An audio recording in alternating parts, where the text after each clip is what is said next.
My name is Charlotte and I've had MS for 550 days. I'm a professional musician. I play the harp and the piano and I teach 5 days a week.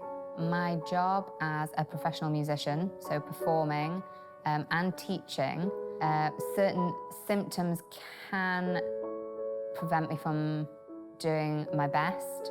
If I have numbness and tingling in my fingers, for example, it makes playing a little bit more difficult, teaching-wise. If I'm having a bad day, I've got very understanding students. In terms of gigging around Scotland, I've limited my travel to a sort of hour-and-a-half radius from my home.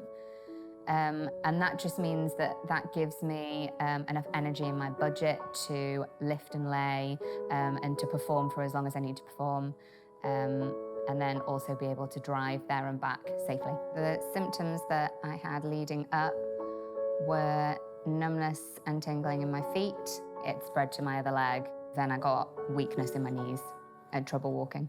When I was diagnosed with MS, I felt pretty devastated.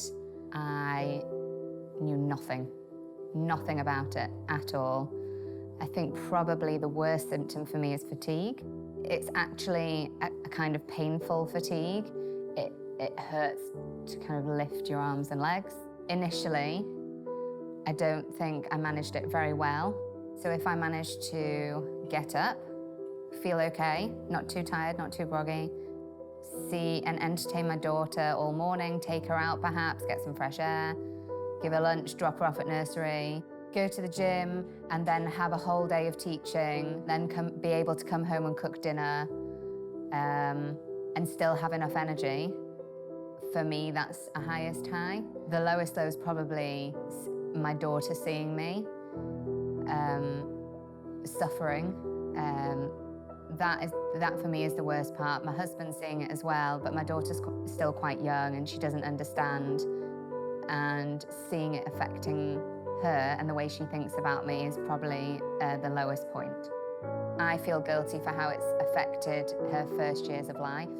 I think also the motivation to keep going is that I want to try and change that, and I want to try and do the things I want as much as I can now, because I don't know what I'm going to be like in the future. The idea that scientists could see a future where they could stop MS would mean the world to me. There's so many more things that are being researched and invented on a daily basis. If we can double that and do it again, it would change the world.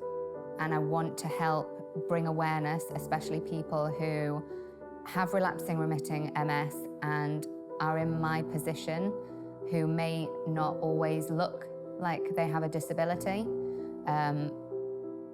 but still go through some amount of suffering on a daily basis. If a young woman in her 20s with a family is diagnosed with MS, like me, and she goes to her neurologist, and he says, unfortunately, you do have MS, but it's okay, we have a drug to stop it, then I've done my job taking part in this campaign.